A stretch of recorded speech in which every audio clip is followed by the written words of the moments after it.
So apparently that news that's been circulating through for the last couple of days has finally been confirmed, and that Saracens will be relegated at the end of the Premiership rugby season. They're unable to get their guys below the salary cap seems to be the main thing. So it's pretty massive news. I know there's been a fair bit of negativity towards Saracens.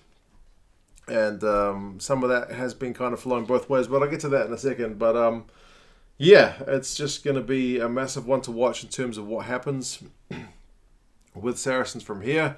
We're playing in the Championship next season.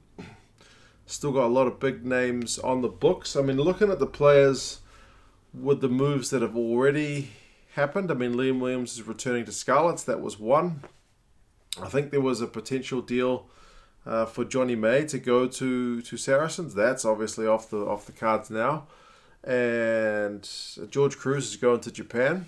So despite those moves, obviously they're still unable to get under for this season.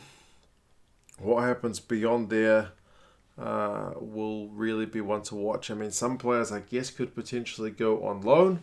I did read there was potential that some guys might be willing to take salary adjustments, which essentially means a pay cut. But yeah, you first, I guess, maybe. I don't know how they would sort that out, whether that's even legal. They would certainly have to agree to it before anything happens, and they may look to go elsewhere if someone else could pay the salary that they've been getting. Will they leave? Well, it depends on the lengths of their contracts. It's not like you can just get out of it. I can't imagine they would have like an out clause for relegation if you're Saracens. You're not a club that's under threat of relegation at all. So, yeah, Saracens will be relegated for next year.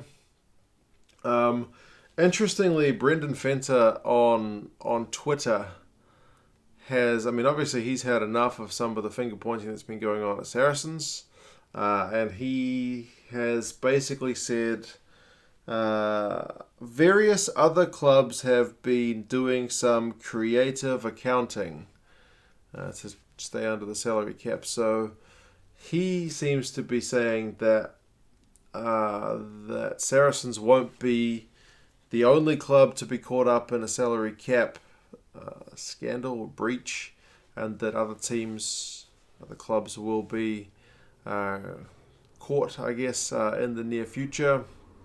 And then he goes on to talk about, basically, will you be on your high horse when it's your club that is the one that, gets caught out. But for now, it seems to be only Saracens that have got in trouble for this. So they're going to take their punishment. They're going to take their relegation at the end of the season.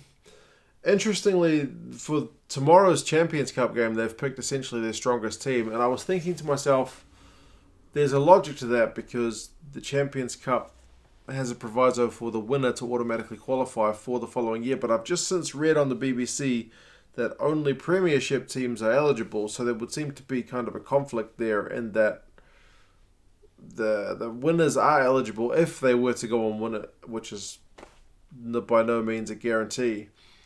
But then if they're not a Premiership team, then they wouldn't be eligible. So I'm not sure which one overrides the other.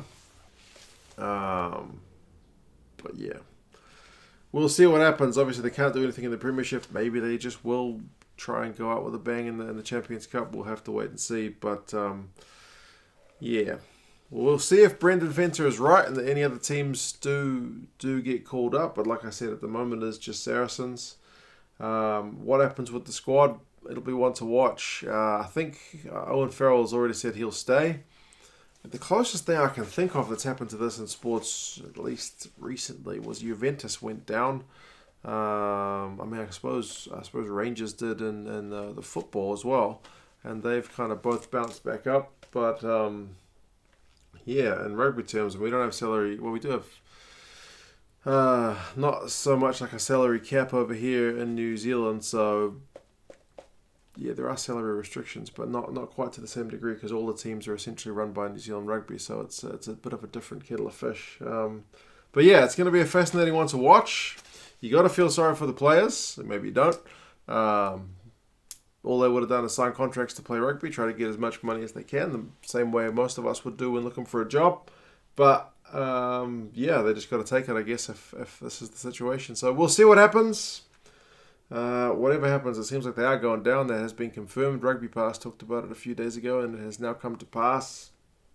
I'm going to be watching the Champions Cup situation with interest as well to see if there is any light at the end of the tunnel for them if they were to win it. But it seems no. And which of the players try to get out of their contracts or try to go on loan or something, and which of them play a year in the Championship and then try to bounce back up. But you guys let me know your thoughts on this one, and I will talk to you again soon. See you later.